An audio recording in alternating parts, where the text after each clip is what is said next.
ورحمۃ اللہ وبرکاتہ۔ الحمد للہ رب العالمین والعاقبۃ للمتقین، الصلاۃ والسلام علی من کان نبیا وآدم بین الماء والطین وعلی آلہ الطیبین واصحابہ الطاہرین واولیاء امتہ وعلماء ملتہ وشہداء محبتہ اجمعین، اما بعد فاعوذ باللہ من الشیطان الرجیم، بسم اللہ الرحمن الرحیم۔ من کان یرید ثواب الدنیا فعند اللہ ثواب الدنیا والآخرہ، صدق اللہ مولانا العظیم وصدق رسولہ النبی الامین المکین الکریم۔ آئیے درج معروف سے پہلے مراد مل کر بارگاہ رسول و آل رسول میں درود پاک انتہار پیش کریں۔ اللہم صلی علی سیدنا مولانا محمد معدن الجود والکرم وآلہ وبارک وسلم، صلاۃ و سلام علیک یا رسول اللہ۔ سلطان الہند عطائے رسول حضور خواجہ غریب نواز رحمۃ اللہ تعالی علیہ کی بارگاہ میں خراج عقیدت پیش کرنے کی یہ دوسری محفل ہے۔ اللہ تبارک و تعالی ہماری حاضری کو قبول فرمائے اور غریب نواز کے فیضان سے ہم سب کو مالا مال فرمائے۔ آج مجھے سلسلے چشتیہ کے وہ عظیم بزرگ کا تذکرہ کرنا ہے جن کو رسول اللہ صلی اللہ تعالی علیہ وسلم نے شیخ الہند کا لقب عطا فرمایا۔ میری مراد حضرت سیدنا شیخ سلیم چشتی رحمۃ اللہ تعالی علیہ ہیں کہ جو حضرت خواجہ فرید الدین گنج شکر رحمۃ اللہ تعالی علیہ کی اولاد میں سے ہیں۔ خواجہ فرید الدین گنج شکر رحمۃ اللہ تعالی علیہ کی اولاد جو اجودھن میں آباد تھی، پھر انہی کی اولاد میں سے حضرت شیخ بہاؤالدین ہوئے۔ وہ اجودھن کو چھوڑ کر لدھیانہ بسے اور پھر لدھیانہ سے وہ دہلی آ کر کے مقیم ہوئے۔ دہلی میں انہوں نے شادی کی اور ان کے یہاں ایک لڑکا پیدا ہوا جن کا نام شیخ موسیٰ رکھا گیا، اور ان کے چند سالوں کے بعد دوسرا لڑکا پیدا ہوا جن کا نام شیخ سلیم رکھا گیا، جو بعد میں شیخ سلیم چشتی کے نام سے مشہور ہوئے۔ حضرت سیدنا شیخ سلیم چشتی ابھی 9 سال کے تھے کہ ان کے والد اور والدہ دونوں کا انتقال ہوا، اور حضرت سلیم چشتی کی پرورش اور ان کی تربیت بڑے بھائی کے ذمہ ہوئی۔ آپ کے بڑے بھائی شیخ موسیٰ تو جوان ہو چکے تھے مگر آپ ابھی 9 سال کے تھے۔ حضرت شیخ موسیٰ یہ دیکھتے تھے کہ والدین کے انتقال کے بعد حضرت سیدنا شیخ سلیم زیادہ سے زیادہ غمزدہ غمگین حالت میں بس کسی چیز پر نظر پڑی ہے تو دیکھتے جا رہے ہیں، کبھی آنکھوں سے آنسو کا دریا رواں ہے۔ اس طریقے سے آپ کی حالت رہتی تھی جس کو دیکھ کر حضرت شیخ موسیٰ بھی پریشان رہتے، اور پھر ہوتے ہوتے یہ زیادہ سے زیادہ معاملہ بڑھتا گیا۔ ایک رات جب شیخ موسیٰ بیدار ہوئے تو دیکھا شیخ سلیم وہاں پر حاضر نہیں ہے۔ فوراً ڈھونڈتے ڈھونڈتے وہ حضرت شیخ علاؤالدین پیر زندہ رحمۃ اللہ تعالی علیہ کا جہاں مزار تھا، اور وہیں حضرت شیخ بہاؤالدین شیخ سلیم چشتی کے والد اور ان کے والدہ کے بھی مزارات تھے، وہیں حضرت شیخ سلیم چشتی اپنا سر جھکائے ہوئے بیٹھے۔ فوراً شیخ موسیٰ پہنچے اور کہا، بھائی سلیم تم کہاں ہو، یہاں کیا کر رہے ہو؟ فوراً آنکھوں سے آنسو جاری ہوئے، کہا بھائی میری سمجھ میں نہیں آتا، میری کوئی چیز گم ہو گئی ہے کہ جس کی تلاش میں پریشان رہتا ہوں، یہ نہیں معلوم کہ کیا گم ہو گئی ہے۔ میں کسی کی تلاش میں ہوں۔ یہ ابھی حقیقت میں آپ سمجھ لیجئے کہ 11-12 سال ہی کی عمر میں تھے، اور پھر سیدنا شیخ سلیم چشتی رحمۃ اللہ تعالی علیہ کی یہ حالات بڑھتے گئے۔ جب انہوں نے دیکھا شیخ موسیٰ نے تو دوسرے دن انہوں نے اعلان کیا کہ اب میں دہلی سے آگرہ کی طرف جا رہا ہوں، مجھے دہلی نہیں رہنا ہے۔ اپنے بھائی کو رہ کر اور پھر اپنے خاندان والوں کو لے کر، کچھ افراد کو لے کر آگرہ کی طرف روانہ ہوئے۔ آپ کے قافلے والے تو آگرہ میں بسے، مگر حضرت شیخ موسیٰ اپنے بھائی کو لے کر آگرہ سے 22 میل تقریباً 33 یا 35 کلومیٹر دور سکری جو ہے، فتح پور سکری، وہاں آپ آباد ہوئے. اور ادھر بڑا سنسان جنگل تھا، پہاڑ اور خصوصاً سرخ رنگ کے پہاڑ یہ سب تھے. حضرت شیخ سلیم چشتی کی عمر اس وقت 14 سال کی تھی. شیخ موسیٰ نے شادی کی اور پھر شادی کے بعد جب ان کے یہاں اولاد نہیں ہوئی تو پہلے تو شیخ سلیم ایک چھوٹے بھائی تھے، مگر اب وہ اپنا جو ہے بیٹا سمجھنے لگے، زیادہ سے زیادہ اولاد کا پیار کرتے. اور اسی وجہ سے شیخ موسیٰ کی بیوی شیخ سلیم کی بھابھی یہ بھی آپ کا ادب و احترام کرتی، تقویٰ و پرہیزگاری، عبادت و ریاضت اور اپنے دیور کے اندر اللہ اس کے رسول کا خوف، یہ سب دیکھ کر وہ بھی ادب و احترام کرتی. ایک رات آپ کی بھابھی جب اٹھتی ہے اور حضرت شیخ سلیم چشتی کے حجرے کی طرف جاتی ہے، روزانہ رات میں سونے سے پہلے دونوں میاں بیوی کی عادت تھی کہ دیکھ لیتے کہ شیخ سلیم کیا کرتے، تو اکثر شیخ سلیم اپنے حجرے میں عبادت ہی میں مشغول ہوتے تھے. اس وقت آپ کی عمر 15 سال کی تھی. حضرت شیخ سلیم چشتی کے حجرے میں جب ایک رات اٹھ کر کے بھابھی جب پہنچتی ہے تو دیکھا کہ شیخ سلیم چشتی حجرے میں نہیں ہے، بالکل حجرے میں سناٹا طاری ہے. ادھر ادھر تلاشا، پورا مکان تلاش ڈالا، کہیں بھی نہیں ملے. آخرکار انہوں نے سوچا کہ ابھی شیخ موسیٰ کو جگا کر کے بتا دوں، مگر سوچا کہ یہ بھی تھکے ماندے سوئے ہوئے ہیں، رات کسی بھی صورت میں گزاری. جیسی صبح ہوئی اور فجر کی اذان ہوئی، شیخ موسیٰ وضو کر کے اپنے گھر سے نکلے تو ان کی بھابھی نے کیا دیکھا کہ شیخ سلیم چشتی بھی اپنے حجرے سے نکلے اور دونوں بھائی مل کر کے فجر کی نماز با جماعت پڑھنے کے لیے نکلے. یہ ایک رات ہوئی. دوسری رات پھر ان کی بھابھی نے اٹھ کر کے دیکھا، پھر رات میں وہ حجرے میں سے غائب ہیں. اور پھر جب فجر کی نماز کے لیے شیخ موسیٰ نکلے تو ساتھ میں شیخ سلیم چشتی بھی نکل رہے. دوسری تیسری 5 راتوں تک معاملہ ہوا. آخرکار یہ راز کب تک راز رہتا، ایک سے ایک وسوسے بھابھی کے ذہن میں آتے. اور پھر یہی جو ہے وسوسوں کا علاج انہوں نے کیا کہ شیخ موسیٰ سے تذکرہ کیا کہ رات میں دیکھتی ہوں تو شیخ سلیم نظر نہیں آتے، مگر فجر کی نماز میں آپ کے ساتھ ہی حجرے سے نکلتے ہیں، آخر بات کیا ہے، وہ کہاں جاتے ہیں. حضرت شیخ موسیٰ اس رات سوئے نہیں اور اسی تلاش میں رہے. جب رات کا کچھ حصہ گزر گیا، حضرت شیخ سلیم آہستہ سے باہر نکلے. انہوں نے اپنا حجرہ بند کیا اور پھر جو ہے سکری، فتح پور سکری کی طرف سے جو جنگل کی طرف جانے والا راستہ تھا وہیں سے آپ چلے. شیخ موسیٰ بھی ان کے پیچھے پیچھے دبے پاؤں چلے، یہاں تک کہ شیخ موسیٰ نے دیکھا کہ حضرت شیخ سلیم چشتی جنگل میں بڑے بڑے گھنے درخت اس میں آپ گھس گئے اور ایک درخت کی ڈالی پر چڑھ کر کے وہیں بیٹھے رہے. گھنٹوں حضرت شیخ موسیٰ انتظار کرتے رہے، مگر کبھی کبھی شیروں کی آواز آتی، درندوں کی آواز آتی، انہی آواز میں حضرت شیخ سلیم کی اللہ اللہ کی آواز آتی. حضرت شیخ موسیٰ بڑے پریشان ہوئے. جب فجر کی نماز کا وقت ہوا یعنی صبح صادق سے پہلے، حضرت شیخ سلیم چشتی درخت سے نیچے اترے اور پھر سیدھے اپنے حجرے کی طرف بڑھتے رہے.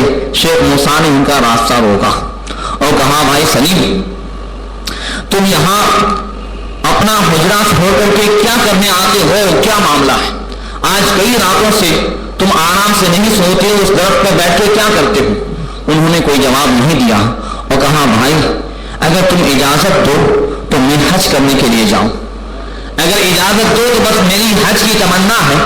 تو شیخ موسیٰ نے کہا، یہ تو میرے سوال کا جواب نہیں ہوا، میں پوچھ رہا ہوں کہ تم یہاں کیا کرنے آئے ہو؟ شیخ سلیم کے آنکھوں سے آنسو جاری ہوئے. کہا، بھائی اللہ کا خوف اور رسول اللہ صلی اللہ علیہ وسلم کی محبت اب اجازت نہیں دیتی کہ میں یہاں رہوں. بس اب دل میں طلب ہے کہ جلدی سے مکہ اور مدینہ کی حاضری نصیب ہو جائے. شیخ موسیٰ نے کہا کہ میں ہرگز تمہیں اجازت نہیں دوں گا. والدین کے انتقال کے بعد میں نے تمہیں بھائی کی طرح پالا اور پھر جب شادی ہوئی میرے یہاں اولاد نہیں ہے تو میں اپنے بیٹی کی طرح تمہیں مانتا ہوں. ہرگز میں تمہیں جو ہے اپنے سے جدا نہیں ہونے دوں گا. شیخ سلیم چشتی نے اپنے بھائی کی طرف دیکھتے کہا، کیا آپ بیٹا چاہتے ہیں؟ تو فوراً شیخ موسیٰ نے حیرت سے کہا، ہاں بے شک میں چاہتا ہوں، یہ اسی دن سے تمنا ہے جس دن سے جو ہے میری شادی ہوئی ہے. اور کون نہیں اولاد کی تمنا رکھتا، مگر اس وحدہ لا شریک کی بارگاہ میں شکایت بھی نہیں کی جا سکتی کہ جس نے فرمایا لا تقنطوا من رحمت اللہ، کہ اللہ کی رحمت سے نا امید نہ ہو. یہب لمن یشاء اناثا ویہب لمن یشاء ذکور ویجعل لمن یشاء عقیما، جسے چاہے لڑکیاں عطا فرماتا ہے، جسے چاہے لڑکے عطا فرماتا ہے، اور جسے چاہے پانچ کر دیتا ہے۔ انہ علیم قدیر، وہ علم والا بھی ہے، وہ قدرت والا بھی، اس کے یہاں کمی نہیں ہے، وہ جانتا ہے کون اولاد کے لائق ہے کون نہیں ہے۔ فوراً شیخ سلیم نے کہا آپ وعدہ کریں کہ اگر آپ کے یہاں بیٹا ہوگا اور ضرور ہوگا تو آپ مجھے حج کی اجازت دیں گے، آپ مجھے روضے رسول پر جانے کی اجازت دیں گے۔ حضرت شیخ موسیٰ نے کہا یہ 15 سال کی عمر ہے، اور بڑے جذب کے عالم میں حضرت شیخ سلیم چشتی بولتے جا رہے ہیں، اور پہلی مرتبہ شیخ موسیٰ اپنے بھائی کو اس انداز میں دیکھ رہے ہیں کہ جذب کے عالم میں کہتے جا رہے ہیں کہ تمہیں لڑکا ہوگا اور تمہیں مجھے حج کی اجازت دینی ہوگی۔ لہذا 10 مہینے کے بعد حضرت شیخ موسیٰ کے یہاں لڑکا پیدا ہوا، انہوں نے فوراً اپنی گود میں لیا، محبت بھری نگاہوں سے دیکھ رہے تھے کہ شیخ سلیم چشتی آ گئے۔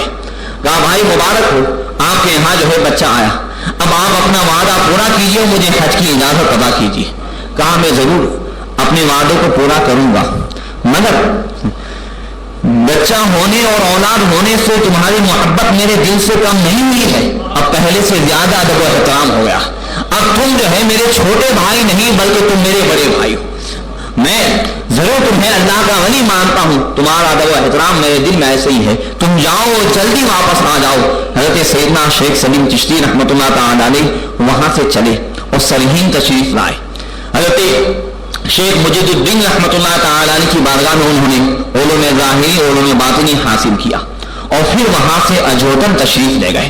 حضرت شیخ بابا فرید الدین گنج شکر رحمۃ اللہ تعالی علیہ کے مدار پر اس وقت صاحب سجادہ اور بابا فرید الدین گنج شکر رحمۃ اللہ تعالی علیہ کے مدار کے جو متولی تھے حضرت شیخ ابراہیم، جیسے ہی حضرت شیخ سلیم چشتی پہنچے انہوں نے شاندار استقبال کیا۔ حضرت شیخ سلیم چشتی کا 18 سال کی عمر تھی اور فوراً خلافت سے نوازا، خرقہ عطا فرمایا، اور بابا فرید الدین گنج شکر کے تمام تبرکات حضرت سلیم چشتی کو عطا فرمائے۔ کئی سالوں سے حضرت بابا فرید الدین گنج شکر رحمۃ اللہ تعالی علیہ کے مزار پر کتنے لوگ چلے عبادات مجاہدے میں مشغول تھے، اور حضرت شیخ ابراہیم سے اس بات کے متمنی تھے کہ کبھی یہ ہمیں خلافت دے دے، کبھی ہمیں حضرت بابا فرید الدین گنج شکر رحمۃ اللہ تعالی علیہ کے تبرکات سے نوازے۔ اس میں بہت سارے عمر رسیدہ بھی تھے کہ جن کی عمر اسی امید میں کٹ چکی تھی۔ جب انہوں نے دیکھا کہ ایک 18 سالہ نوجوان کو شیخ ابراہیم نے اس طریقے سے نوازا ہے تو ان کے چہرے اتر گئے، ناراضگیاں پھیل گئی، اور ایک دن شیخ ابراہیم نے سب کو جمع کیا اور کہا میں چند دنوں سے آپ حضرات کے چہرے پر ناراضگی کے آثار دیکھتا ہوں، آخر کون سی ایسی بات ہوئی ہے جس کی وجہ سے تمہارے چہرے غمگین ہیں؟ ایک عمر رسیدہ بزرگ نے کہا کہ غمگینی کی بات ہی ہے کہ ہمارے ساتھ ناانصافی ہوئی ہے۔ ایک نووارد نوجوان آیا اور آتے ہی اسے خلافت سے نوازا گیا، اور اسے جو ہے حضرت بابا فرید کے تمام تبرکات سے نواز دیا گیا، اور ہم اتنے سالوں سے یہاں پر ہیں اور ہماری طرف کوئی توجہ نہیں کی گئی۔ حضرت شیخ ابراہیم فرماتے ہیں کہ میں نے اس میں ذرہ برابر خیانت نہیں کی۔ کئی راتوں سے بابا فرید الدین گنج شکر فارم میں تشریف لاتے اور فرماتے کہ میرا بیٹا شیخ سلیم آ رہا ہے، لہذا انہیں یہ تبرکات دے دیے جائیں، خلافت دے دی جائے، میں نے اپنی طرف سے نہیں صاحب مزار کے حکم سے عطا فرمائی ہے۔ یہ حضرت شیخ سلیم چشتی کا وہ مقام تھا۔ پھر وہاں سے آپ آگے بڑھتے ہوئے اور بھی بہت سارے مقامات گئے، اور آپ نے وہاں سے پیدل حج کیا۔ حضرت سیدنا شیخ سلیم چشتی نے کئی حج فرمائے اور کئی مرتبہ بارگاہ رسالت میں حاضری دی۔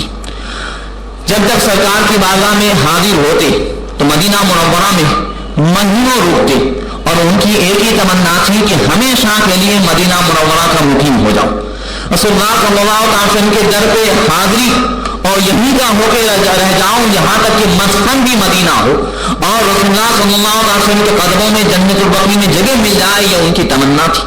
اور ایسی تمنا کہ اسی تمنا میں حضرت شیخ سلیم چشتی بارگاہ رسالت میں تڑپتے رہتے، دل میں آرزویں آتی اور مچلتے رہتے کہ جس انداز سے سرکار اعلیٰ حضرت نے فرمایا کہ نصیب دوستا گر ان کے در پہ موت آنی ہے، خدا یوں ہی کرے پھر تو ہمیشہ زندگانی۔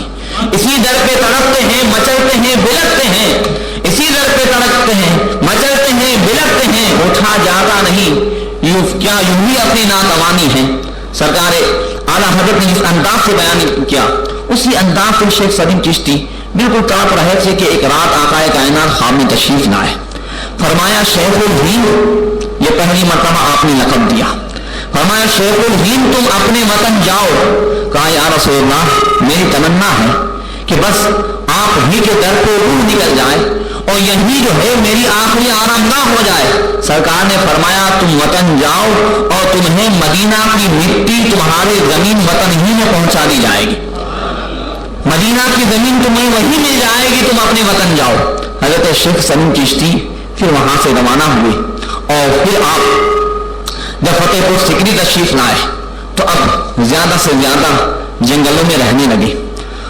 اس جنگل میں سرخ پہاڑ تھے اور پہاڑوں کو تراشنے کے لیے دن میں سن تراش لوگ آتے. جس طریقے سے ہمارے یہاں آدتیانہ وغیرہ میں پتھر ہے، اس طریقے سے پتھر کو تراشنے کے لیے پتھر کے تراشنے والے کو سن تراش کہتے ہیں. تو وہ لوگ دن میں آتے اور پورے ہتھیار سے مسلح ہو کر کے آتے، اس لیے کہ اس پہاڑوں کے علاقے میں زیادہ سے زیادہ درندے چیتے اور شیر وغیرہ رہا کرتے تھے. حضرت شیخ سلیم چشتی اسی پہاڑ میں زیادہ سے زیادہ عبادت میں مصروف رہتے. ایک مرتبہ سن تراشوں کی چند گروہ نے حضرت شیخ سلیم چشتی کو گھیر کر کہا کہ آپ نوجوان ہیں اور درویش ہی صحیح، صوفی اور بزرگ ہی صحیح، مگر یہ جنگل ہے. ہم یہاں آج کئی سالوں سے آتے ہیں مگر ہتھیاروں سے لیس آتے ہیں اور آپ کو ہم دیکھتے ہیں کہ ایک گدڑی کے ساتھ آپ آتے ہیں، آپ کے پاس کوئی ہتھیار نہیں. اور آپ سے دوسری گزارش یہ ہے کہ اگر آپ یہاں رہنا چاہتے ہیں تو دین میں تو رہیں، اس لیے کہ دین میں ہم آپ کے پاس کہیں بھی موجود ہوں گے، مگر رات میں آپ ہرگز نہ رہیں کہ یہاں کے شیر اور درندے آپ کو پھاڑ ڈالیں گے. سیدنا شیخ سلیم چشتی مسکرائے اور فرمایا جو اللہ سے ڈرتا ہے اسے کسی کا ڈر نہیں ہوتا. وہ سن تراش کو یہ سمجھے کہ یہ نوجوان اپنی عبادت میں مغرور ہے اور متکبر ہے. خیر انہوں نے یہ سمجھا یہ ضدی ہو، چھوڑ کر کے چلے گئے. دوسرے دن یہی سن تراش یہی سوچ کر کے کہ پتہ نہیں نوجوان کو شیروں نے پھاڑ ڈالا ہوگا، چیتوں نے جو ہے ٹکڑے ٹکڑے کر ڈالا ہوگا، یہی سوچ کر کے جنگل میں جا رہے تھے. کیا دیکھا کہ حضرت شیخ سلیم چشتی نماز میں مشغول ہیں اور دو شیر آپ کی چوکی بھر رہے ہیں، ایک دائیں ہیں ایک بائیں ہیں، دو حفاظت کر رہے ہیں. اور حضرت شیخ سلیم چشتی جب نماز سے فارغ ہوئے سلام پھیرا اور جب ان سن تراشوں کو دور سے دیکھا تو آپ نے شیر کو اشارہ کیا، دونوں دل ہلاتے ہوئے چلے گئے. پھر سن تراشوں کو بلایا، اب وہ آئے اور سیدھے حضرت شیخ سلیم چشتی کے قدموں میں آئے. فرمایا بھائی قدموں میں کیوں گر رہے ہو؟ کہا ہم نے پہچان لیا کہ آپ کون ہیں. واقعی جو اللہ سے ڈرتا ہے اسے کسی سے ڈرنے کی ضرورت نہیں ہے. اب ہم نے آپ کو پہچانا اور آپ کی بارگاہ میں عرض کرتے ہیں آپ ہمیں بیعت کر لیں. حضرت شیخ سلیم چشتی نے ان کو بیعت کیا اور پھر یہ بات جب اطراف میں پھیلی تو ارد گرد کے بہت سارے راجپوتوں نے اپنا مذہب چھوڑا، وہ اسلام میں داخل ہو گئے. ان راجپوتوں کو جو ہے ملکانہ کہا جاتا ہے اور وہیں سن تراشوں نے حضرت شیخ سلیم چشتی کو ایک چھوٹی مسجد تعمیر کرا دی جو آج مسجد سن تراشا کے نام سے وہ مشہور ہے. حضرت سیدنا شیخ سلیم چشتی رحمۃ اللہ تعالی علیہ نے بہت سارے بادشاہوں کا زمانہ پایا اور اس زمانے میں مغل حکومت میں ایک سے ایک حکمراں آئے، یہاں تک کہ اکبر کا دور آیا. جب بہت زیادہ سیاسی معاملات الجھنے لگے، حضرت شیخ سلیم چشتی نے ایک مرتبہ اپنے خادم سے فرمایا کہ جاؤ سورت کی بندرگاہ پر اگر کوئی جہاز کا انتظام ہو جائے تو دیکھو، جو بھی میرے ساتھ چلے گا میں پھر جانا چاہتا ہوں رسول اللہ صلی اللہ علیہ وسلم کی بارگاہ میں، اور جو میرے ساتھ جانا چاہے گا سب کا خرچہ میں دوں گا. ایک پورا قافلہ تیار ہوا. سورت کی بندرگاہ جب ان کا خادم پہنچا تو دیکھا کہ جہاز تیار ہے، لہذا آپ اور آپ کے قافلے سب کے سب حرمین شریفین کے لیے روانہ ہوئے. پھر بارگاہ رسالت میں ٹھہرے رہے. ایک رات پھر سرکار خواب میں تشریف لائے. فرمایا تمہیں حکم ہے کہ تم اپنے وطن پہنچ جاؤ. عرض کی یا رسول اللہ وطن کے حالات بڑے خراب ہیں، اب یہیں رہنا چاہتا ہوں. فرمایا نہیں، تمہاری ضرورت وطن میں ہے، لہذا تم وہیں پہنچو اور تمہیں جو ہے وعدے کے مطابق مدینہ کی زمین وہیں پہنچا دی جائے گی. حضرت شیخ سلیم چشتی رحمۃ اللہ تعالی نے پھر اب وہاں سے روانہ ہوئے اور پھر آپ ہوتے ہوئے بغداد تشریف لائے. حضور غوث پاک رضی اللہ تعالیٰ عنہ کے مزار پر آپ معتکف ہوئے، وہاں چلا کیا غوث پاک اپنے جو ہے خدام میں سے ایک خادم کے خواب میں تشریف لائے اور فرمایا شیخ سلیم کو سلسلے قادریہ کی خلافت بھی دی جائے اور خرقے سے بھی نوازا جائے۔ لہذا جب خرقے سے نواز دیا گیا، آپ حضور غوث پاک کی خلافت نامہ اور خرقے کو لے کر پہن کر کے گئے تو کچھ جو پہلے سے وہاں پر موجود تھے ان کے دل میں حسد پیدا ہوا۔ انہوں نے کچھ بدوؤں دیہاتوں کو تیار کیا، دیہاتیوں کو، کہ وہ حضرت سلیم چشتی کا محاصرہ کرے، جب بغداد سے باہر نکل جائے اور ان سے خرقہ چھین لے۔ جب حضرت شیخ سلیم چشتی بغداد سے باہر نکلے تو بدوؤں نے، دیہاتوں نے ان کو گھیر لیا اور شیخ سلیم چشتی نے پوچھا آخر میرا کیا قصور ہے، تم کیوں گھیر رہے ہو؟ کہا میں حضور غوث پاک کا وہ خرقہ چاہیے۔ حضرت شیخ سلیم چشتی اسے پہنے ہوئے تھے۔ کہا کیا تمہیں نظر آ رہا ہے وہ خرقہ؟ کہا ہم دیکھ رہے ہیں کہ تمہارے سامان میں۔ آپ نے پھر کہا وہ تو تمہارے سامنے ہے مگر تمہیں نظر آ رہا ہے؟ کہا بس ہم تمہارے سامان کی تلاشی لیں گے، اگر مل جائے گا تو لے لیں گے، ہمیں معلوم ہے کہ تم نے سامان میں چھپایا ہے۔ فوراً آپ نے کہا سامان دیکھ لو۔ سامان کی تلاشی لی، انہیں وہ خرقہ نہیں ملا۔ پھر وہ کہنے لگے کہ خرقہ تو آپ لے کر کے نکلے تھے، آپ نے فرمایا کیا تم زیارت کرنا چاہتے ہو؟ کہا ہم زیارت کرنا چاہتے ہیں، اور جب زیارت کر لیں گے تو وعدہ کرتے ہیں کہ آپ سے نہیں چھینیں گے۔ تو آپ نے پھر فرمایا اب دیکھ لو۔ اب جیسے ہی دیکھا تو غوث پاک کا وہ خرقہ وہاں موجود تھا۔ وہ تمام دیہاتی توبہ کرتے ہیں اور پھر آپ کے ہاتھ پر بیعت ہوتے ہیں۔ پھر وہاں سے حضرت خواجہ فرید الدین گنج شکر کی بارگاہ میں حاضر ہوتے ہیں۔ پھر ہوتے ہوئے آپ مقام بھنالی پہنچتے ہیں۔ جب اکبر بادشاہ کو معلوم ہوا، اس وقت شیخ سلیم چشتی کی شہرت اکبر کے کان تک بھی پہنچ گئی تھی۔ وہ انتظار میں تھا۔ جب اکبر بادشاہ کو معلوم ہوا تو اس نے مروارید سے بھرا ہوا ایک پورا کباب، ہیرے و جواہرات سے بنا ہوا پورا خان حضرت شیخ سلیم چشتی کی بارگاہ میں تحفے کے طور پر بھیجا۔ آپ نے یہ کہہ کر ٹھکرا دیا اور کہا کہ اکبر سے کہو کہ اسے طالبان دنیا کو دے دے، طالبان آخرت کے لیے ضروری نہیں، ہمیں اس کی کوئی حاجت نہیں، جو دنیا کے طالب ہیں اسے دے دے، مجھے اس کی کوئی ضرورت نہیں ہے۔ اور یہی ہے اللہ فرماتا ہے من کان یرید ثواب الدنیا فإن اللہ ثواب الدنیا والآخرہ، کہ جو دنیا کا انعام چاہتا ہے تو اللہ کے پاس دنیا کا انعام بھی ہے اور آخرت کا انعام بھی ہے۔ تو اب کیوں نہ اللہ کی بارگاہ میں دونوں انعام مانگے جائیں؟ اس لیے کہ اللہ کی بارگاہ میں جو مانگیں گے وہ ملے گا۔ تو دنیا والے دنیا طلب کرتے ہیں، مگر یہ آخرت کی طرف کرنے والے وہ ہوتے ہیں کہ بڑے بڑے دنیا دار ان کی بارگاہ میں حاجت مند نظر آتے ہیں۔ اکبر بادشاہ کی عقیدت شیخ سلیم چشتی سے کیوں ہوئی؟ بات یہ ہوئی کہ اکبر بادشاہ کے یہاں اولاد نہیں ہوتی تھی، خاص کر اولاد ننینا۔ اسے وزراء نے یہ مشورہ دیا کہ ہندوستان کے حقیقی بادشاہ سلطان الہند عطائے رسول خواجہ غریب نواز ہے، تم ان کی بارگاہ میں جاؤ اور جا کر کے جب عرض کرو تو ہو سکتا ہے کہ تمہارے یہاں نگینہ اولاد کوئی لڑکا پیدا ہو جائے جو تمہارا جانشین بنے۔ فوراً اکبر بادشاہ وہاں سے کئی کوس کا سفر کرتے ہوئے اجمیر شریف پہنچا۔ سلطان الہند کی بارگاہ میں عاجزی و انکساری کے ساتھ دعا کی کہ میں جو پورے ہندوستان کا بادشاہ ہوں مگر آپ کی بارگاہ میں حاضر ہوا ہوں، آپ حقیقی بادشاہ ہیں، میرے یہاں نگینہ اولاد نہیں، آپ دعا کریں کہ کوئی جو ہے لڑکا پیدا ہو جائے۔ اسی رات سلطان الہند عطائے رسول خواجہ غریب نواز خواب میں تشریف لائے اور اکبر بادشاہ کو حکم دیا، فرمایا تم سکری چلے جاؤ، وہاں ہمارے اس سلسلے کے شیخ سلیم چشتی موجود ہیں، وہی تمہاری مراد کو پوری کریں گے۔ یہ غریب نواز یہاں بھیج رہے ہیں۔ مگر پھر جو ہے اکبر بادشاہ اجودن پہنچا اور حضرت بابا فرید کی بارگاہ میں بھی اس نے یہی تمنا ظاہر کی۔ پھر بابا فرید خواب میں تشریف لائے اور فرمایا تم فتح پور سکری چلے جاؤ، جہاں میری اولاد میں سے میرا صاحبزادہ موجود ہے، وہی تمہاری حاجت کو پورا کرے گا۔ فوراً اب اس نے فتح پور سکری کی طرف جو ہے کچھ کیا۔ حضرت شیخ سلیم چشتی اس وقت آنکھ بند کی ہوئی مراقبے میں تھی۔ آنکھ اٹھائی اور دیکھا تو ہندوستان کا فرما روا اکبر بادشاہ آپ کے سامنے ہاتھ جوڑے ہوئے ادب سے جو ہے کھڑا ہے۔ آپ نے فرمایا کہ اپنے کو ذل اللہ کہنے والا اور سمجھنے والا ایک فقیر کے سامنے کیوں کھڑا ہے؟ اور یہی اللہ والوں کی شان ہے۔ اکبر اپنے آپ کو کم تو نہیں سمجھ رہا تھا، اپنے آپ کو ذل اللہ، اللہ کا سایہ کہلاتا تھا۔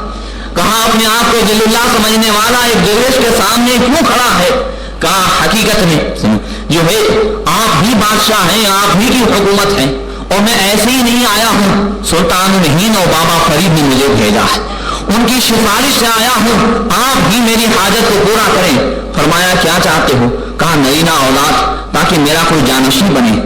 فرمایا اولاد تو ہونی، مگر یہ کہ اگر جو ہوگا لڑکا تو میں ایک آپ کے حوالے کر دوں گا۔ فرمایا ایک لڑکا میں نے قبول کر لیا اور میں نے اسے جو ہے اپنا ہم نام دیا، یعنی اس کا نام تجھے سلیم رکھنا ہوگا۔ کہا میں جو ہے اس کا نام سلیم ہی رکھوں گا۔ لہذا جہانگیر جو پیدا ہوا 10 مہینے ہوئے کہ فوراً جہانگیر پیدا ہوا اور جہانگیر کا نام اکبر بادشاہ نے سلیم رکھا، اور اس کی تعلیم و تربیت بھی حضرت شیخ سلیم چشتی رحمۃ اللہ تعالی علیہ کی بارگاہ ہی میں جو ہے اکبر بادشاہ نے کروائی۔ اور پھر وہی آپ کی اس حجرے کے قریب اکبر بادشاہ نے سرخ پتھر کا ایک محل تعمیر کرایا اپنی بیگم کو، اور جو ہے اسی کے ساتھ ساتھ شہزادہ سلیم کو وہیں اس نے آباد کیا، کبھی کبھی دیکھنے چلا جاتا۔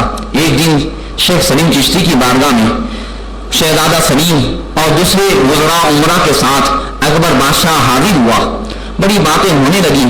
اچانک اکبر بادشاہ نے سوال کیا، حضور آپ کی عمر کتنی ہے اور کب تک آپ دنیا میں رہیں گے؟ آپ نے کچھ سوچا اور فرمایا کہ محبوب حقیقی سے ملاقات کون سے دن ہوگی اس کا متعین کرنا بہت دشوار کام ہے، مگر ہاں جس دن یہ شہزادہ کوئی شعر سنائے گا اس دن میرا آخری دن ہوگا۔ کیا فرمایا؟ جس دن شہزادہ سلیم کوئی شعر سنائے گا، کوئی کلام سنائے گا، وہ میرا آخری جو ہے دن ہوگا۔ اب اکبر بادشاہ نے شہزادہ سلیم اور اس کے استادوں کو یہ حکم دے دیا کہ کوئی بھی شہزادہ سلیم کو نظم منظوم کلام نہ سکھائے، کوئی نظم نہ سکھائے، نظم سے اور منظوم کلام سے اسے دور رکھا جائے کہ جب اگر نظم میں کوئی کلام کرے گا تو یہ حضرت کا آخری دن ہوگا۔ 2 سال اور 7 مہینے اس طرح گزر گئے اور اس انداز سے اب شہزادہ سلیم کے دماغ کو بھی یہ بات جو ہے ختم ہو گئی کہ حضرت شیخ سلیم چشتی نے کیا فرمایا تھا۔ ایک دن شہزادہ سلیم بڑے آب و تاب کے ساتھ اور خود اچھی طرح سج دھج کر کے نکلے تو جو ہے اکبر بادشاہ کے دایاؤں میں سے ایک بوڑھی دایا نے بلایا اور کہا کہ اس انداز سے جا رہے ہو کہیں تمہیں نظر نہ لگ جائے، آؤ میں نظر اتار دوں۔ اور نظر اتارنے کے ساتھ ساتھ ایک شعر اوپر رہی تھی اور کہہ رہی تھی یہ شعر بڑا اچھا ہے۔ کون سا شعر؟ الہی گنچے امید بخشا، الہی گنچے امید بخشا از روزہ جاوید بنما، جو ہے اس انداز کا شعر تو اب اس نے بھی یاد کر لیا شہزادہ سلیم نے۔ اور پھر حضرت شیخ سلیم چشتی رحمۃ اللہ تعالی علیہ کی بارگاہ میں حاضر ہوا۔ رمضان المبارک کا مہینہ تھا، آخری ایام چل رہے تھے، اور پھر اس نے کہا حضور ایک شعر ایسا پسند آیا ہے، اگر اجازت ہو تو سنا دوں؟ آپ نے فرمایا بالکل۔ بس شعر کا سننا تھا کہ حضرت شیخ سلیم چشتی اضطراب کے عالم میں کھڑے ہوئے۔ اب شہزادہ سلیم کو اب جو ہے فوراً اپنی غلطی کا احساس ہوا کہ میں نے کیا کر دیا۔ آپ نے فرمایا تھا وہی میرا آخری دن ہوا، مگر آپ نے کہا تیر جو ہے کمان سے نکل چکا ہے۔ اکبر بادشاہ کو معلوم ہوا، دوڑتا ہوا آیا اور اس نے ڈانٹ ڈپٹ کر کے شہزادہ سلیم کو بہت ڈانٹنا چاہا۔ آپ نے فرمایا اس کا قصور نہیں ہے، اللہ کا جو حکم ہوتا ہے وہی ہو جاتا۔ آپ نے کی زبان سے نکلنا تھا وہ پورا ہو کر کے رہا، اور پھر جو ہے 28 یا 29 رمضان مبارک کی رات میں آپ کا وصال ہوا۔ اکبر بادشاہ نے جو جامع مسجد تیار کرائی تھی اسی کے جو ہے صحن میں آپ کی قبر مبارک تیار کرائی۔ صدر فضول جو اس وقت کے قاضی القضات مفتی تھے انہوں نے نماز جنازہ پڑھائی، اور پھر جب آپ کی قبر مبارک کھدوائی جانے لگی اس وقت بڑے بڑے لوگ حاضر تھے۔ اس وقت حاجی الحرمین اور حرمین طیبین کے متولی بھی آئے ہوئے تھے جن کا نام شیخ عبد النبی تھا، وہ بھی وہاں موجود تھے۔ اس پتھریلی زمین میں اچانک قبر کھودتے ہوئے مٹی آنے لگی، اور جب مٹی آنے لگی تو پھر سب سوچنے لگے۔ فوراً اکبر بادشاہ بھی آگے بڑھا، کہا یہ پتھریلا علاقہ اور یہاں ریگستان، یہاں کہیں بھی جو ہے مٹی ہو ہی نہیں سکتی ہے، مگر مٹی کہاں سے آ رہی ہے جو مسلسل قبر سے نکل رہی ہے؟ فوراً جو ہے شیخ الحرمین نے وہ مٹی اٹھائی تو انہوں نے کہا اکبر بادشاہ یہاں کی مٹی نہیں ہے، یہ مدینہ کی مٹی ہے۔ میں میں جانتا ہوں یہ مدینہ کی مٹی ہے. رسول اللہ صلی اللہ علیہ وسلم نے اپنا وعدہ پورا فرمایا کہ تم جاؤ اپنے وطن, تمہیں جو ہے وہاں مدینہ کی زمین پہنچائی جائے گی. جو تمنا کرتا ہے بارگاہ رسالت میں وہ پوری ہوتی ہے. اللہ تبارک و تعالیٰ حضرت شیخ سلیم چشتی کے صدقے میں ہماری بھی تمنائیں پوری فرمائیں. پروردگار ہمیں ایمان کی سلامتی عطا فرمائے. انشاءاللہ تبارک و تعالیٰ اگر آئندہ کل جو ہے ہمت رہی تو حضرت سیدنا نصیر الدین چراغ بہلی رحمۃ اللہ تعالیٰ علیہ کی بارگاہ میں کچھ عرض کریں.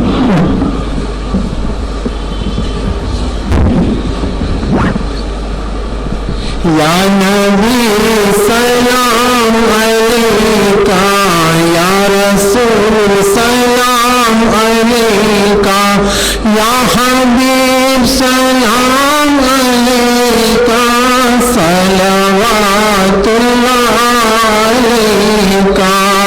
یا نبی سلام علیکہ, یا رسول سلام علیکہ, یا حبیب سلام علیکہ, صلوات اللہ علیکہ.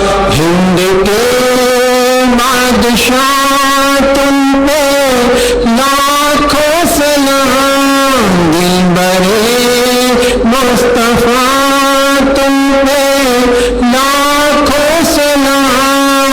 ہند کے بادشاہ تم پہ لاکھوں سلام, دلبر مصطفیٰ تم پہ لاکھوں سلام. کیا کرامت بیان ہو تیری سنجری, بھر دیا تاش میں آنا صادر سبھی, مچ گئی شہر جو میرے دیکھن بلی, بول قدموں میں گر کے ادے پان بھی, بخش دیجیے خطا تم پہ لاکھوں سلام. ہند کے بادشاہ تم پہ لاکھوں سلام, دلبر مصطفیٰ تم پہ لاکھوں سلام. جس بشر نے بھی تمہارا نظارہ کیا, مست بے خود ہوا پکارا کیا, میرے مشکل کشا تم پہ لاکھوں سلام. ہند کے بادشاہ تم پہ لاکھوں سلام, دلبر مصطفیٰ تم پہ لاکھوں سلام. صلاۃ والسلام علیک یا رسول اللہ وعلی آلک و اصحابک یا نور اللہ صلی اللہ تعالی علیہ وسلم. اب اگر تین مرتبہ شہید, تین مرتبہ خورما شہید, ایک مرتبہ صلی فاتحہ ملکی, تمام زمین انبیاء کرام اولیاء کرام الخضر سلطان الہند تعالی رسول جو خالق المواد رحمۃ اللہ تعالی علیہ کی معلومات کرتے ہوئے جن محمد خور کے سارے صاحب نے جس سے بغیر رکھی یہ سارے صاحب کریں.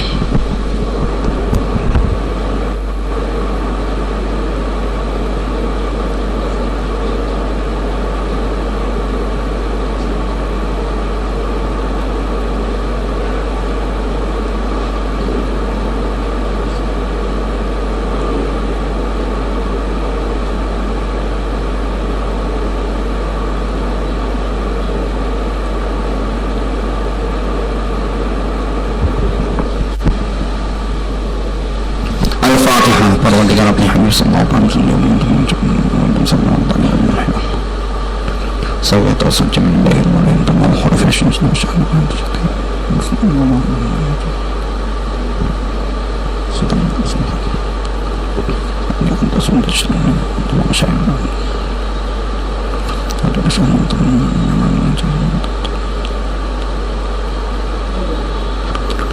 سمعنا لتسمعنا